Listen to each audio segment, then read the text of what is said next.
ఇక డీటెయిల్స్ లోకి వెళ్తే ఈ నెల 19 నుంచి 28 వరకు జరగనున్న 10వ తరగతి సప్లిమెంటరీ పబ్లిక్ పరీక్షలు జిల్లాలో సజావుగా జరిగేలా అధికారులు తగిన ఏర్పాట్లు చేయాలని జిల్లా రెవెన్యూ అధికారి జె వెంకట్రావు అధికారులను ఆదేశించారు. కలెక్టరేట్లో ప్రభుత్వ పాఠశాలలో చదివిన 10వ తరగతి విద్యార్థులకు ఆంధ్రప్రదేశ్ సార్వత్రిక విద్యాపీఠం 10వ తరగతి ఇంటర్మీడియట్ సప్లిమెంటరీ పరీక్షల నిర్వహణపై డిఆర్ఓ జె వెంకట్రావు, రెవెన్యూ, పాఠశాల విద్య, ఓపెన్ స్కూల్ సొసైటీ, పోస్టల్, జిల్లా పరిషత్, పోలీస్, ట్రెజరీ, రవాణా, విద్యుత్, వైద్య, ఆరోగ్యం, ఆర్టీసీ, పంచాయతీ, మున్సిపల్ తదితర శాఖల అధికారులతో సమన్వయ సమావేశం నిర్వహించారు.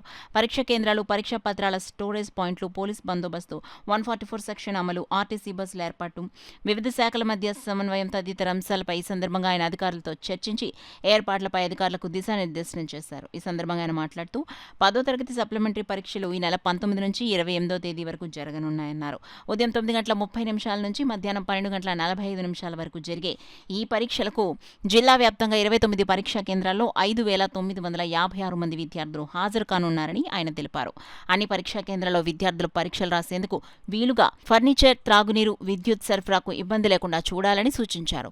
సమావేశంలో జిల్లా విద్యాశాఖ అధికారి P Ramesh, DTC Lakshmikiran, postal PRIP K Prasadarao, పరీక్షల assistant commissioner V Rajasekhar, DCEB secretary M Venkatrao, open school society అధికారి పి సాయి వెంకటరమణ, ఇతర అధికారులు తదితరులు హాజరయ్యారు.